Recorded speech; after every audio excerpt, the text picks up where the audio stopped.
नमस्कार मित्रमैत्रिणींनो, माझे नाव आहे प्रीती पाटील जगदणे आणि मी तुमच्या समोर सादर करत आहे आजच्या 4 ऑगस्ट या पेपर अनालिसिस. आपण पीआयबीच्या पण इम्पॉर्टंट न्यूज कव्हर करणार आहोत. चला तर मग स्टार्ट करूया आजच्या इम्पॉर्टंट न्यूज. जो हा मुद्दा आहे की राज्यपालाच्या दौऱ्यावर मंत्रिमंडळाचा आक्षेप होत आहे आणि तो आक्षेप कशामुळे आहे, तर विधान परिषदेवरील जे 12 आमदाराच्या नियुक्त्यासह विविध मुद्द्यावर राजभवन विरुद्ध महाविकास आघाडी सरकारने सुरू असलेल्या कुरघोडीचा राजकारणाचा नवा अध्याय म्हणजे राज्यपालांचा नियोजित दौरा परभणी, हिंगोली, नांदेड दौऱ्यावर आहे.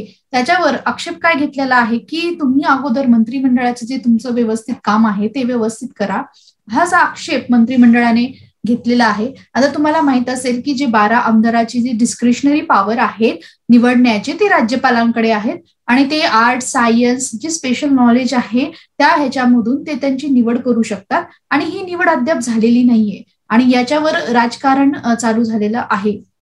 नेक्स्ट आपली न्यूज आहे, निवृत्त न्यायमूर्ती व्ही.एम. कानडे यांना लोकयुक्त पदी त्यांची निवड झालेली आहे. मुख्यमंत्री उद्धव ठाकरे यांच्या प्रस्तावानुसार राज्यपाल भगतसिंग कोश्यारी, मुंबई उच्च न्यायालयाचे निवृत्त न्यायमूर्ती व्ही.एम. कानडे यांची लोकयुक्त म्हणून नियुक्ती करण्यात आली आणि त्यांना मंजुरी देखील मिळाली. या आधीचे लोकायुक्त जे होते ते निवृत्त न्यायमूर्ती एम.एल. तहलियानी हे ऑगस्ट 2020 मध्ये त्यांचा कार्यकाळ पूर्ण केला होता. तेव्हापासून वर्षभर लोकयुक्ताचे पद जे होते ते रिक्तच होते. निवृत्त न्यायमूर्ती कानडे यांनी 1979 ला वकिली व्यवसाय चालू केला आणि ते न्यायमूर्ती कानडेची जी कारकीर्द आहे त्याच्याबद्दल आपल्याला सांगत आहेत की 1888 ला ते उच्च न्यायालयातील ॲपेलेट शाखेमध्ये सहाय्यक सहकारी वकील होते. 2001-2016च्या कालावधीमध्ये मुंबई उच्च न्यायालयाचे न्यायमूर्ती होते आणि 2015 ते 16 मध्ये प्रभारी मुख्य न्यायमूर्ती देखील ते राहिलेले आहेत. प्रथमतः आपण बघून घेऊ की power and functions of Lokayukta. आता लोकायुक्त जर बघितलं तर who appoints Lokayukta? Governor of the state, consultant with chief justice of high court and the leader of opposition in the legislative assembly यांच्याद्वारे लोकायुक्तीची नेमणूक होते. आता म्हणजे त्याच्यामध्ये लोकयुक्त जे आहे तो retired chief justice of any qualification जे आहे लोकयुक्तचं ते काय आहे, तर ते retired chief justice of any high court in India और जज ऑफ हायकोर्ट फॉर 7 years असला पाहिजे. आणि Lokayukta shall not be MP, MLA or hold office of profit for party of political party. म्हणजे ऍट अ टाइम त्यांनी 2 ऑफिसचे कामं सांभाळता कामा नये. म्हणजे ते जे ऑफिस आहे ते ऑफिस ऑफ प्रॉफिटच्या अंतर्गत आलं नाही पाहिजे. ओके, याच्यामध्ये पॉवर ज्या आहेत लोकयुक्ताच्या त्याच्यामध्ये जे करप्शन आहे गव्हर्नमेंट ऑफिस मधलं जे करप्शन आहे त्याला ते इन्व्हेस्टिगेट करू शकतं. ओके, आता या अण्णा हजारेचे जे आंदोलन झालेलं आहे करप्शन मुक्त करण्यासाठी त्याच्या अंतर्गतच लोकपाल आणि लोकायुक्तची नेमणूक झालेली आहे आणि लोकयुक्त जे आहे ते करप्शनला इन्व्हेस्टिगेट करतं. त्याच्यामध्ये he only conduct raid, it has no binding power to punish anyone. He raids conduct करू शकतात पण पनिश करण्याच्या पॉवर लोकयुक्तकडे नाहीये. थर्ड जे आहे, it can suggest punishment, the state can accept and modify them. This punishment suggest करू शकतात पण देऊ शकत नाही. The decision can be challenge by the public servant in high court. म्हणजे तो जो लोकायुक्तचा जो डिसिजन आहे तो हायकोर्टमध्ये देखील चॅलेंज होऊ शकतो. ही आपण एक लोकयुक्तची एक ब्रीफ इन्फॉर्मेशन बघितली. सेंट्रल लेव्हलवर लोकपाल असतो तर स्टेट लेव्हलवर लोकायुक्त असतो, हे लक्षात ठेवायचं आहे. नेक्स्ट आपली इम्पॉर्टंट न्यूज आहे ती आहे की भारताला हार्पून क्षेपणास्त्र संच विक्रीस अमेरिकेची मंजुरी देण्यात आली आहे. आता भारताला harpoon joint common test set म्हणजेच JCTS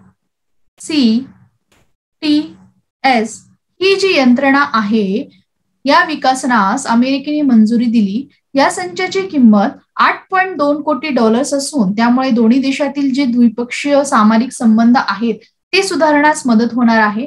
तसेच हिंद प्रशांत सागर क्षेत्रामध्ये भारत हा प्रमुख संरक्षक भागीदार ठरणार आहे. आता पेंटगॉनच्या संरक्षण सुरक्षा जी संस्था आहे हा संच भारतास देण्यास हिरवा कंदील दिल्यानंतर त्याबाबतची अधिसूचना अमेरिकी काँग्रेसने मंजूर केली. हार्पून हे जहाज विरोधी क्षेपणास्त्राचा संच मालिका आहे. भारत सरकारने हार्पून जॉईंट कॉमन टेस्ट सेटची मागणी अमेरिकेकडे केली होती.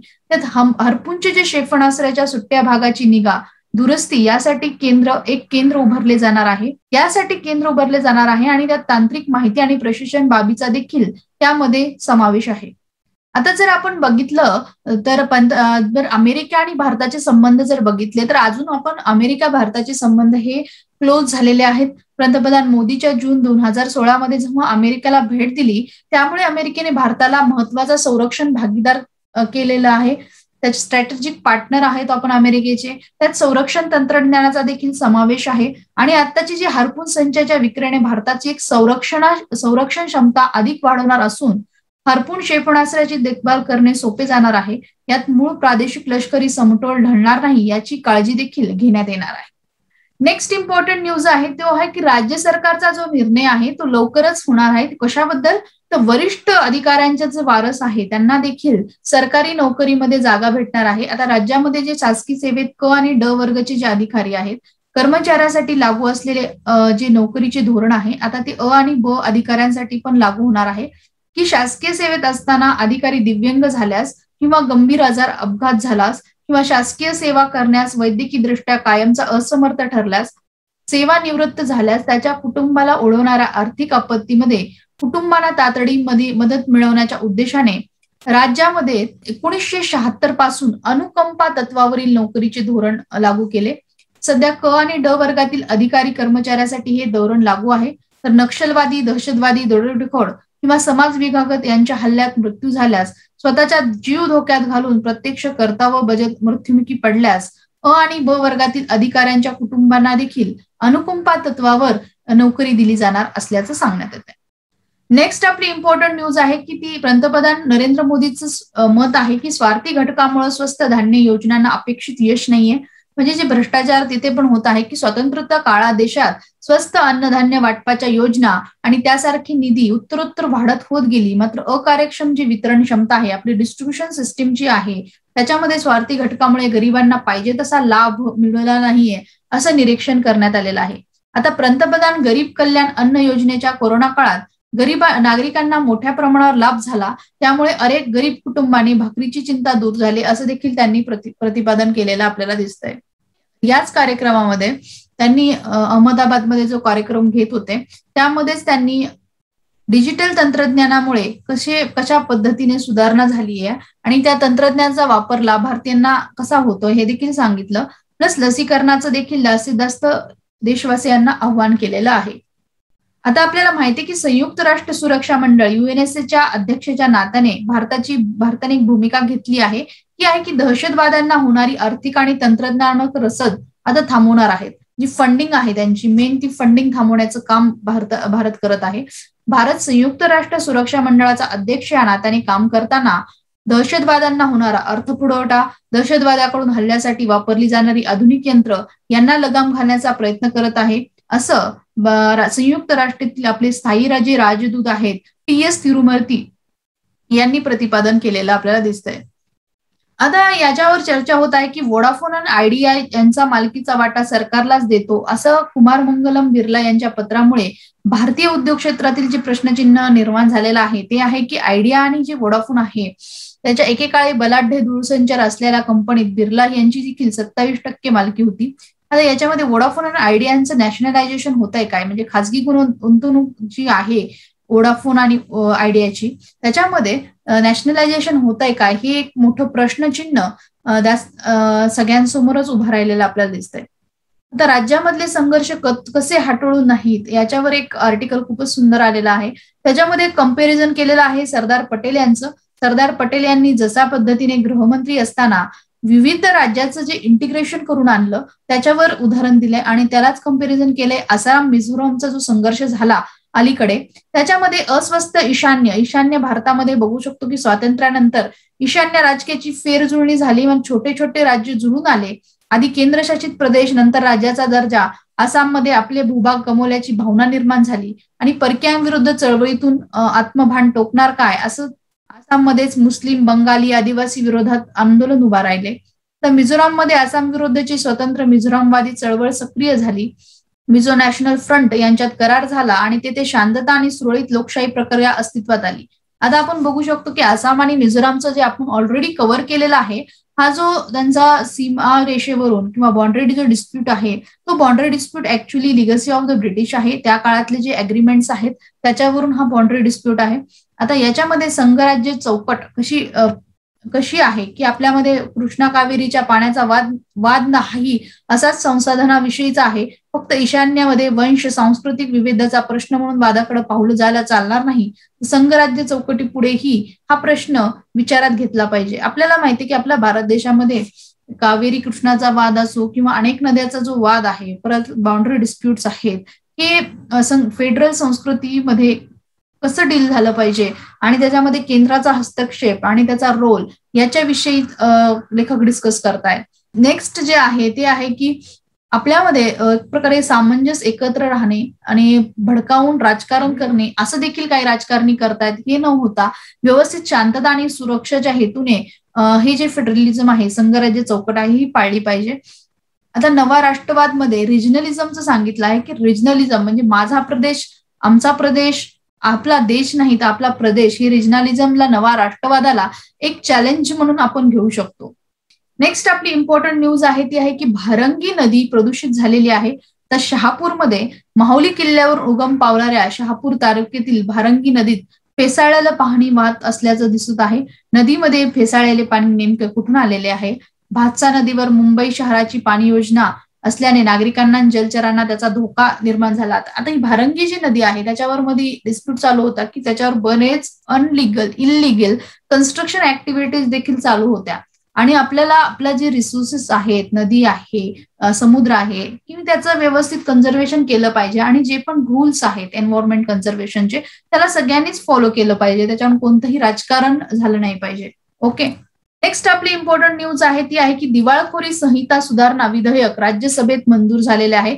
पेगासस पाळत प्रकरण आणि शेतकरी आंदोलनाच्या मुद्द्यावर विरोधाकडून सुरू असलेल्या गोंधळाच्या वातावरणात नादारी आणि दिवाळखोरी संहिता सुधारणा विधेयक 2021 अल्पचर्चेअंती राज्यसभेने मंजूर केले. संकटात असलेल्या छोट्या व्यवसायासाठी दिवाळखोरीच्या प्रक्रियेचा वेळ, खर्च वाचविला जावा, संपूर्ण प्रक्रियेचे सुलभीकरण मागणीच्या अनुषंगाने या सुधारित विधेयक केलेलं आहे. राज्यसभेत अर्थमंत्री निर्मला सीतारामन यांनी विधेयक सभागृहापुढे ठेवले. विरोधकाकडून गोंधळ सुरू असतानाच अमर पटनाईक, बंडा प्रकाश आणि बिदुराई म्हणजे हे जे चर्चेत सहभाग त्यांनी घेतला आणि मतदान केले आणि विधेयक मंजूर केले. त्याचबरोबर सूक्ष्म, लघु आणि मध्यम उद्योजक यांची 1 कोटी रुपयापर्यंतची देणी थकली असल्यास दिवाळखोर निराकरण यंत्रणेचा अपेक्षित दिलासा मिळवता यावा अशी देखील मागणी केलेली आहे. या अनुषंगाने चालू वर्षात एप्रिलमध्ये नादारी आणि दिवाळखोरी संहिता सुधारणा वटहुकुमाची जादा आता मंजूर विधेयकाकडून घेतली जाणार आहे असं देखील दिसतंय. ओके. आता याच्यामध्ये अर्थचक्र सावरण्यासाठी एक सुस्पष्ट संकेत काय आलाय की जुलैमध्ये कमाल वीज मागणी वाढलेली आहे. 2 लाख मेगावॅट एवढी वीज मागणी वाढलेली आहे आणि कुठेतरी अर्थचक्र आपलं रुळावर येण्याच्या शक्यता वर्तवण्यात आलेल्या आहेत. जे हॉकीचं स्वप्न आहे, सुवर्ण स्वप्न भंगला आता काश्याची आशा. टोकियो ऑलिम्पिक मधील 11वा दिवस भारतासाठी निराशाजनक ठरला. पुरुष हॉकीच्या उपांत्य फेरीमध्ये विश्वविजेता बेल्जियमकडून पराभवामुळे भारताचं सुवर्ण स्वप्न भंगलं असलं तरी कांस्य पदकाच्या आशा ज्या आहेत त्या टिकून आहेत असं देखील सांगण्यात येत आहे. नेक्स्ट आपण इम्पॉर्टंट न्यूज कव्हर करूया. म्हणजे डिस्टर्बशन आहे पार्लिमेंटमध्ये वर्किंग डेजचं, त्याच्यासाठी जो कोड ऑफ कंडक्ट असला पाहिजे. कोड ऑफ कंडक्ट कशा पद्धतीने असला पाहिजे ज्याच्याकरून लोकसभा मेंबर्स हे डिस्टर्बशन करणार नाहीयेत. आता आपल्याला माहितच आहे की रिझन ऑफ डिस्पर्जन जे आहे म्हणजे गडबड झालं, गोंधळ झालं हे पार्लिमेंटमध्ये होत आहे आणि त्याच्यामुळे काय होणार की त्यांना इनॅक्युरेट टाइम भेटणार आणि त्याच्यामुळे तो इनॅक्युरेट टाइम जो आहे तो बिल पासिंगला असेल किंवा जो लोकांच्या ज्या गरजा आहेत त्या समजून घेण्यास आहेत आणि जो अनरिस्पॉन्सिव्ह ऍटिट्यूड आहे आणि नॉर्म्सला कुणीही अडर करत नाही आणि याच्याबद्दल जे लॅक ऑफ ऍक्शन्स आहेत त्याच्यासाठी कोड ऑफ कंडक्ट आहे. फॉर एमपीज आणि एमएलए साठी सजेशन आहे की कोड ऑफ कंडक्ट असला पाहिजे आणि एमपी साठी 1952 पासून कोड ऑफ कंडक्ट आहे आणि त्याच्यामध्ये अपडेट झालेले आहेत 1989 मध्ये रूल्स, तरी देखील अजून देखील अपडेशनची गरज आहे. त्याच्यामुळे एक कोड ऑफ कंडक्ट, त्यांची आचारसंहिता कशी असली पाहिजे याच्याबद्दल सांगणं गरजेचं आहे. आता न्यू रूल्स जे आहेत त्याच्यामध्ये लोकसभाचा स्पीकर सस्पेंड करतात एमपीजला obstructing house business automatically, but this suggestion have not be enforce so far. म्हणजे हे सजेशन जे आहेत ते खूप लॉंग काळासाठी नाही आहेत. आणि त्याच्यामध्ये अजून एक सजेशन दिलेलं आहे की वर्किंग डेज जे आहेत पार्लिमेंटचे ते इन्क्रीज झालेले पाहिजेत. आणि त्याच्यामध्ये parliament should meet 110 days every year, largest states assembly for 90 days. म्हणजे 110 दिवस तरी त्यांची मिटिंग झाली पाहिजे आणि लेजिस्लेटिव्ह असेंब्ली ऍटलीस्ट 90 दिवस तरी त्यांची मिटिंग झाली पाहिजे. ह्या देखील सजेशन्स त्याच्यामध्ये आहेत. आता जास्तीत जास्त आपल्याला आपली पार्लिमेंट जर स्ट्रेंथन करायचे असतील त्या डिस्टर्बशन प्रोसिडिंग जे आहे त्याच्यावर आपल्याला सोल्युशन काढणं ही आजच्या काळाची गरज आहे आणि अशा पद्धतीने सोल्युशनवर नक्की विचार केला पाहिजे. नेक्स्ट आपली जी इम्पॉर्टंट न्यूज आहे ती आहे की पेगासस बद्दल आपण ऑलरेडी डिस्कस केलेली आहे. त्याच्यामध्ये role of government in protecting fundamental आणि ह्युमन राईट्स कसे असले पाहिजेत. आता कॉन्स्टिट्युशनल ड्युटीज जे आहेत आपल्या, government has constitutional duty to protect fundamental and human right irrespective who they are. There are clear evidence that rule of law has been undermined. More evidence reflects extremely poor governance. The Intelligence Bureau, Research Analysis Wing and National Security Council should have forewarned the government citizen against such surveillance, seriously violating privacy and fundamental rights. आता याच्यामध्ये constitutional जे आपले rules आहेत त्याला violet करताय, कारण की supreme कोर्टचं जे केएस पुट्टावस्वामी वर्सेस युनियन ऑफ इंडियाची 2017ची जी जजमेंट आली होती त्याच्यामध्ये डिक्लेअर केलं होतं की प्रायव्हसी अ कॉन्स्टिट्युशनल प्रोटेक्टेड व्हॅल्यू आहे. आणि त्याच्या अजून व्हायोलेशन ऑफ ह्युमन राईट्सचं जर आपण बघितलं तर इंडिया सिग्नेटरी आहे युनियन डिक्लेरेशन ऑफ ह्युमन राईट्ससाठी. आणि त्याच्यामध्ये आर्टिकल 12 जे आहे युनिव्हर्सल डिक्लेरेशन ऑफ ह्युमन राईट्सचं, त्याच्यामध्ये everyone has a right to protection of law against arbitrary interference in his privacy, family आणि करस्पॉन्डन्स. त्याच्यामध्ये 12वं जे आर्टिकल आहे त्याच्यामध्ये देखील प्रायव्हसीचा लिंकिंग आहे. आणि international convent on civil and political right मध्ये also signed by India article 17 जो म्हणतोय no one shall be subjected to arbitrary unlawful interference with family, home, correspondent, unlawful attack. तसेच केएस पुट्टास्वामीची जी जजमेंट आहे, नंतर आर्टिकल 51 जे आहे आपल्याला काय सांगते, आर्टिकल 51 जी आपली डीपीएसपीज आहेत त्याच्यामध्ये India has to endeavour foster respect of international law and treaty of obligation. जे पण ट्रीटीज आहेत, इंटरनॅशनल लॉज आहेत, आपल्याला युनिव्हर्सल जे ह्युमन राईट्सचा लॉ सांगतोय की आपण प्रायव्हसीमध्ये इंटरफेअर नाही करू शकत. Plus the protection of human right act 1993चा जो आहे त्याच्यामध्ये देखील हीच प्रतिपादन केलेलं आपल्याला दिसतंय. नंतर जे एक प्रिलियम्स ओरिएंटेड क्वेश्चन आहे Abraham record. Abraham record signed in August last year Washington signifies normalization of Israel relation with UAE and Bahrain. आता याच्यामध्ये अब्राहम रेकॉर्ड जो आहे असा क्वेश्चन येऊ शकतो. आता युएई आणि Bahrain were followed Sudan, Morocco signing Abraham record. इजिप्तने, जॉर्डनने also diplomatic relation with Israel त्यांनी स्थापन केलेलं आहे. हे Abraham accord widely seen as making definitive breakthrough to relation between Israel and Arab. म्हणजे अरब आणि इस्रायलचा जो कॉन्फ्लिक्ट आहे त्याच्यामध्ये कसा सॉल्व्ह करण्यासाठी एक अब्राहम रेकॉर्ड आलेला आहे आणि त्याच्यामधून त्यांचे रिलेशन्स जे संबंध आहेत ते सुधारण्यास मदत होईल. The factor favour to accord he depth of trilateral relationship. India has relationship with UAE, Israel for the many years. They centrally have acquired political depth and strategic character recently. त्याच्यामुळे काय होईल, एक संबंध सुधारण्यास मदत होईल. आणि कन्व्हर्जिंग इंटरेस्ट आहे की तुर्किश प्रेसिडेंट जे आहेत claim for leadership of Islamic world, hostile stand against India on several issue, indicates converging interest between India, UAE आणि इस्रायल. त्याच्यामुळे आपल्याला तुर्कीचे लोक आहेत ते इस्लामिक वर्ल्डचा एक प्रकारे फेवर करतात आणि ते आपल्या अगेन्स्ट आहेत. त्यामुळे इंडिया, युएई आणि इस्रायलचे जे संबंध आहेत ते चांगले स्ट्रॉंग बॉन्ड करणं हे आपल्यासाठी खूप गरजेचं आहे. आणि cooperation then many areas like defence, aerospace, digital innovation, where 3 countries can pool their resources, coordinate and policy. म्हणजे आपण ज्या कंट्रीज आहेत ती युएई झालं, इस्रायल झालं, ते आपण कोऑर्डिनेट करू शकतो. आणि इंडियाज एक्सटेंडेड नेबरहुड होऊन जाईल की greater Middle East can provide huge flip to India's engagement with neighbourhoods to the west policy. आता इंडियाचं आणि तुर्कीचं जे रिलेशन आहे डे बाय डे आपल्याला माहिती आहे की ते होस्टाईल होत आहे. त्यामुळे युएई आणि इस्रायलला व्यवस्थित धरून राहणं हे भारताच्या हिताचं आहे. आता hostile approach on Kashmir, Turkey has been championing Pakistan case and Kashmir after India change territorial status quo, म्हणजे जे 370चा आर्टिकल आपण जेव्हा डिलीट केलं तेव्हा देखील पाकिस्तानचा स्टँड काश्मीर तुर्कीने घेतला होता. आणि एनएसजी एंट्रीमध्ये देखील, ब्लॉकिंग एनएसजी एंट्रीमध्ये देखील न्यूक्लिअर सप्लाय ग्रुपचा जो एनएसजी एंट्री होती तेव्हा देखील इंडियाची एंट्री त्यांनी बंद करण्याचा ट्राय केला. असंच बऱ्याच मुद्द्यामध्ये भारताच्या विरोधात तुर्कीचे मत आपल्याला दिसलेले आहेत. Opportunity for India and extended neighbourhood to the west, आता त्याचे जर आपले नेबरहुड चांगले संबंध झाले युएईचे आणि इस्रायलचे, तर आपल्याला ग्रीस या देशा बरोबर देखील चांगले संबंध करण्याची एक प्रकारे अपॉर्च्युनिटी आहे. त्यामध्ये आपल्याला माहित आहे की तुर्की ग्रीसमध्ये देखील टेरिटोरियल डिस्प्यूट आहेत आणि ह्याचा फायदा आपण घेऊ शकतो की युएई ग्रीस देखील जास्तीत जास्त क्लोजर्स आहेत, त्यामुळे आपलं देखील ग्रीस सोबतचं रिलेशन आपण सुधारू शकतो. Greece has also looks toward India to enhance bilateral security cooperation plus Egypt. म्हणजे आपल्याला लक्षात घ्यायला पाहिजे की हे इक्वेशन इजिप्त, युएई, इस्रायल आणि ग्रीस यांच्या देशाबद्दल जात आहे की आपण त्यांच्या बरोबरचे जे रिलेशन आहेत ते इम्प्रूव्ह करू शकतो. म्हणजे अब्राहम एकॉर्डचा कशा पद्धतीने भारताला फायदा होऊ शकतो हे आपण बघितलं. नेक्स्ट आपला इम्पॉर्टंट न्यूज आहे ती आहे की preventive detention is a necessary evil. Supreme कोर्टचं जे प्रतिपादन आलेलं आहे प्रिव्हेंटिव्ह डिटेन्शनच्या विरोधात, याच्याबद्दल थोडंसं आपण समजून घेऊ. आता आर्टिकल 21 आणि 22 हे जे आहेत आर्टिकल आपले, त्याच्यामध्ये preventive detention means detaining a person so that to prevent person from committing any possible crime. म्हणजे आपल्याला माहितीये की हा पर्सन काहीतरी पॉसिबल क्राईम करतोय, त्याच्या आधीच त्याला डिटेन करणं, ह्याला प्रिव्हेंटिव्ह डिटेन्शन म्हणतात. In other words, preventive detention is a action taken by administration on the ground of suspicion some wrong action may be done by the person concerned which will be prejudicial to the state. म्हणजे ते अगोदरच प्रिज्युडिसिस करतात की हा माणूस काहीतरी गुन्हा करणार आहे, त्याच्यामुळे त्याच्या आधीच त्याला अटक करून घ्या, त्याला प्रिव्हेंटिव्ह डिटेन्शन म्हणतात. आता police officer can arrest individual without order from magistrate without any warrant if he gets information so that individual can commit in offence.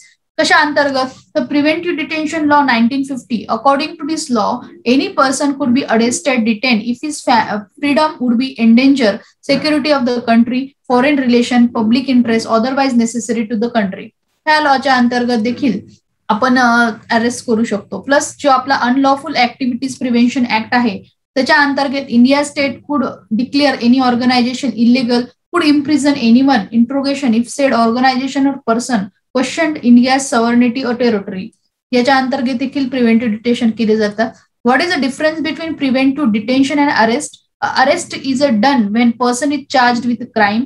In case prevention detention as a person detained is simply restricted from doing something that might deteriorate law and order situation. जे law आणि order साठी सांभाळण्यासाठीच जे आहे त्यासाठी preventive detention केलं जातं. आणि arrest म्हणजे काय की ऑलरेडी त्या माणसाने क्राईम केलंय तेव्हा त्याला अटक केलं तर ते अरेस्ट झालं. आर्टिकल जे 22 आहे आपला फंडामेंटल राईट, त्याच्यामध्ये इंडियन कॉन्स्टिट्यूशनने आपल्याला प्रोटेक्शन दिलेलं आहे अरेस्ट आणि डिटेन्शन इन सर्टन केसेस. त्याच्यामध्ये आर्टिकल 21 सबक्लॉज ए आणि article 22 subclause 2 of the Indian constitution, त्याच्यामध्ये राईट्स दिलेले आहेत की person can not be arrested and detain without being informed by he is being arrested. त्याला कोणत्या कारणावरून अरेस्ट केलेलं आहे त्याच्याशिवाय तुम्ही त्याला अरेस्ट करू शकत नाही. दुसरं रिझन त्याच्यामध्ये क्लॉज मध्ये आहे की person who arrested can not be denied to be defended by legal practitioner of his choice. म्हणजे त्याला स्वतःचा वकील अपॉइंटमेंट करायचा त्याची चॉईस आहे. This means that arrested person had right to hire legal practitioner to defend himself और herself.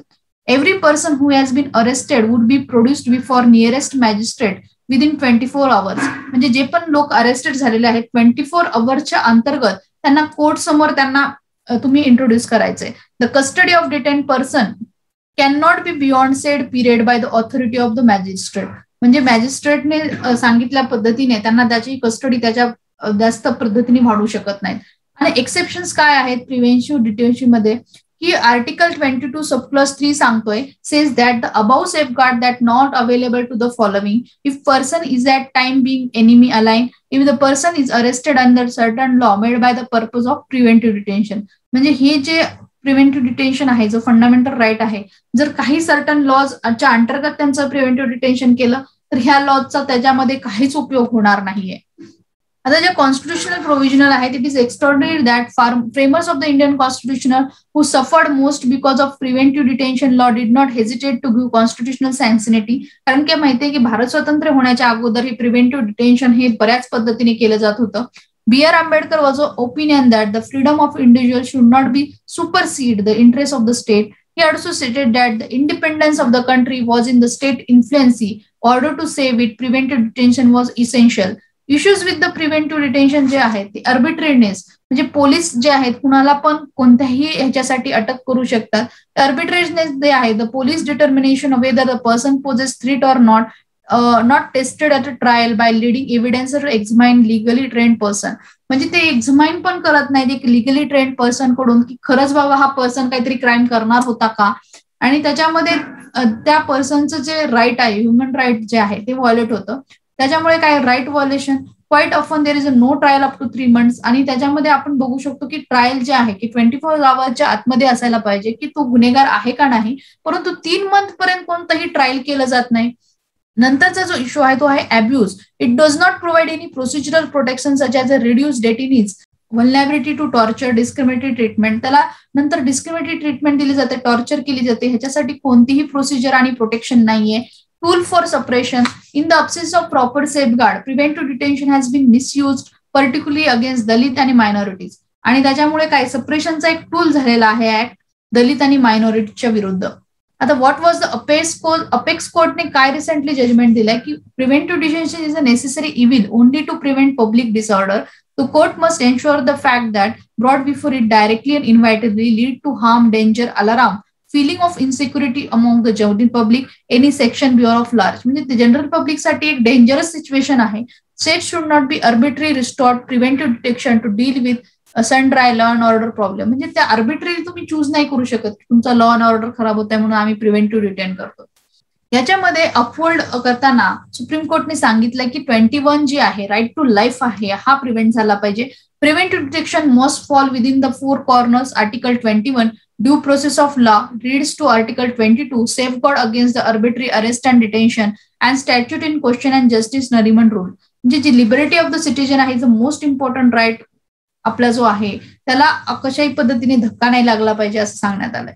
आणि हे प्रिव्हेंटिव्ह डिटेन्शनचे जे खरंच ह्युमन राईट विरुद्ध जे हनन आहे त्याला खरं त्याच्या अमेंडमेंट करून व्यवस्थितरित्या खरंच ह्युमन राईट आणि एक प्रकारे त्याचा बॅलन्स करता आला पाहिजे. नेक्स्ट इम्पॉर्टंट न्यूज आहे ती आहे की Pakistan grand statehood to Gilgit Baltistan.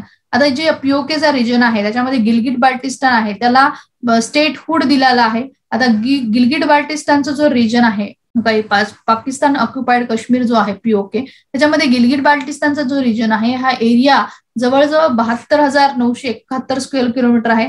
त्याच्यामध्ये पॉप्युलेशन शिया मेजॉरिटी 40% अर्बन आहे आणि लिटरसी रेट 72 आहे.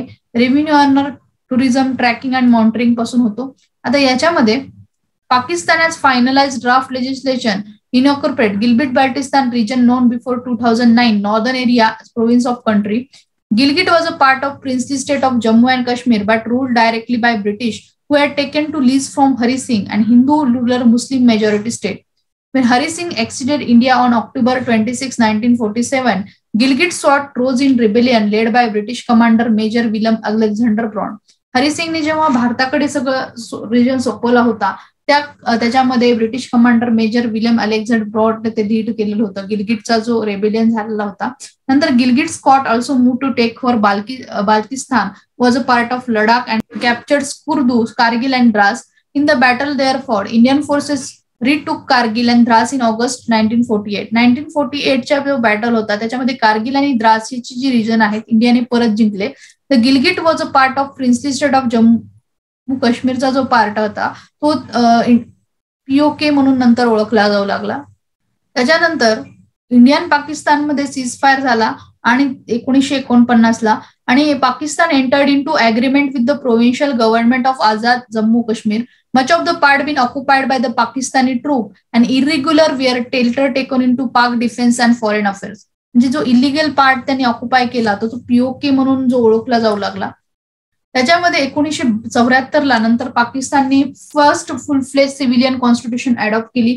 Which list 4 provinces Punjab, Sindh, Balochistan आणि Khyber Pakhtunkhwa, Pakistan occupied Kashmir and Gilgit parts were not incorporated as a provinces. म्हणजे पाकिस्तानी जेव्हा त्यांची संविधान अडॉप्ट केली त्याच्यामध्ये गिलगिट पार्टिस्तानचा पाकिस्तान ऑक्युपाइड काश्मीरचा पार्ट नव्हता. One reason ascribed in that Pakistan did not want to undermine international case resolution of Kashmir issue had to accordance with the UN resolution called by the plebiscite. म्हणजे UN resolution आहे त्याच्या अंतर्गत त्यांना तो मुद्दा international न्यायचा नव्हता.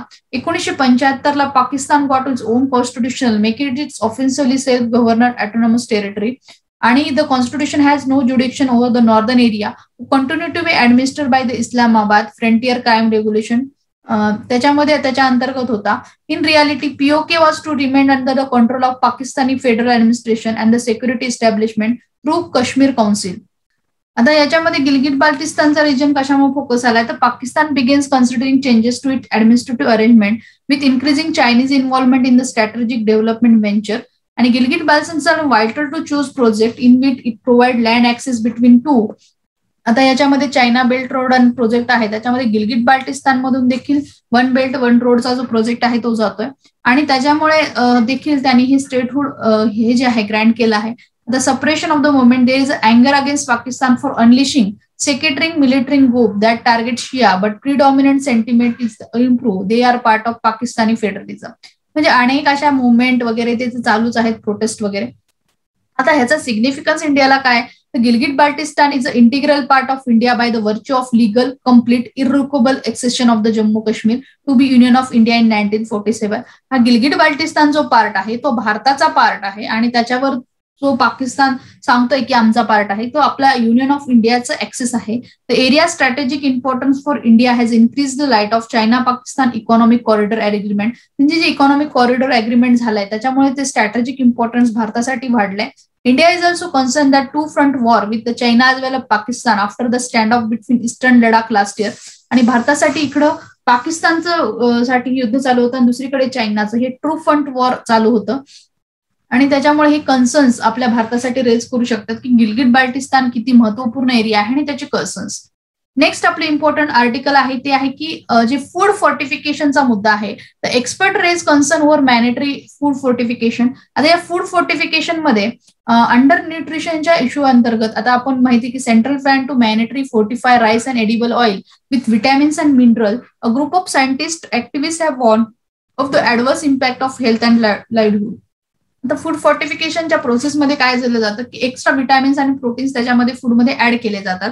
It is proven safe and cost-effective strategy for improving diet, for prevention and control of micronutritionच्या deficiency होतात त्या टाळण्यासाठी फूड फोर्टिफिकेशन करण्यात येण्याचा प्रस्ताव आणला होता. परंतु एक्सपर्ट्सने सांगितलेलं आहे की याच्यामध्ये धोके पण आहेत. आता फूड फोर्टिफिकेशनमुळे आता फूड फोर्टिफिकेशनचे जे टाईप बघितले तर कमर्शियल आणि इंडस्ट्रियल फूड फोर्टिफिकेशन मध्ये wheat flour corn mill cooking oil याच्यामध्ये फूड फोर्टिफिकेशन करू शकतो.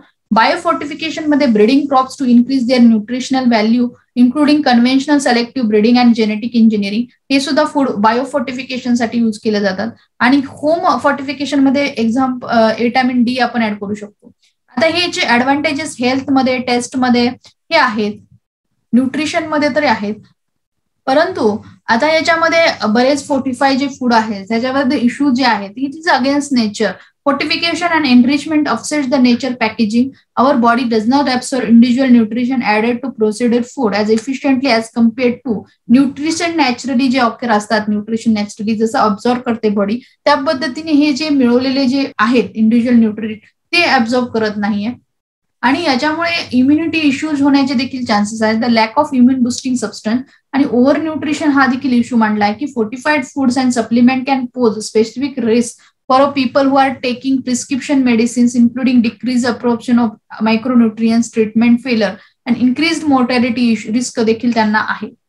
नेक्स्ट जी आपली इम्पॉर्टंट न्यूज आहे पीआयबीची ती हल्दीबारी चेलाहाटी रेल रिंग ही जी आहे हल्दीबारी चेलाहाटी रेल रिंग ही कुठली आहे तर ही बांगलादेश आणि इंडियामधली रेल रिंग होत आहे चौथी. आणि याच्यामध्ये Haldibari Chilahati rail link between India आणि ईस्ट पाकिस्तान ऑपरेशनल टिल 1965.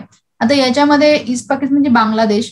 आता या distance between Haldibari railway station till international border is 4.5 kilometre आणि Chilahati is around 7.5 till the 0 point. This was a part of broad gauge main route Kolkata to Siliguri during partition. These trains traveling to Assam and North Bengal continue to travel through the eastern Pakistan territory even after partition. ह्याचा आपला link नाही आहे. Other railway link between India and Bangladesh कोणत्या आहेत? पेट्रोपोल आणि Benapole, India Bangladesh. जीन and Darshana, Singhabad and Rohanpur, Radhikapur आणि बिरोल, आणि हल्दीबारी आणि चिहाटी. ही 5वी जी रेल लिंक आहे ती आता बनत आहे. The 5 links connecting India with Bangladesh and have made operational, which include, हे आपल्यामध्ये ह्याच्यामध्ये इन्क्लूड होत आहे. Okay fine. नेक्स्ट आपली इम्पॉर्टंट न्यूज आहे कुथिरान टनल. आता हे कुथिरान टनल कुठे होत आहे? तर Kuthiran tunnel is a twin tube tunnel at the Kuthiran, Thrissur district of केरळमध्ये होत आहे. आणि या टनल जे आहे, union minister of road and transport highway यांनी हे कुथिरान टनल केरळमध्ये इनॉग्रेट केलेलं आहे. आता याच्यामध्ये it is located on the national highway 554, owned and operated by National Highway Authority of India. It is Kerala's first ever tunnel for road transport and South India's largest 6th land tunnel. Kathir Gradient is situated in Kathiran Hills, situated in the western parts of Annamanai Hills. The hills are notified by Pechi Vazanhai Wildlife Sanctuary. It is drastically improved the connectivity between Tamil Nadu आणि कर्नाटकाची connectivity जास्तीत जास्त होण्यासाठी हे मदत करणार आहे. Okay friends, आपण आजच्या सर्व इम्पॉर्टंट न्यूज कव्हर केलेल्या आहेत. चला तर मग उद्याच्या लेक्चर्स मध्ये भेटूया विथ नेक्स्ट इम्पॉर्टंट न्यूज. तोपर्यंत stay safe at your home. Thank you so much for listening my lecture. Please do like, subscribe to our channel.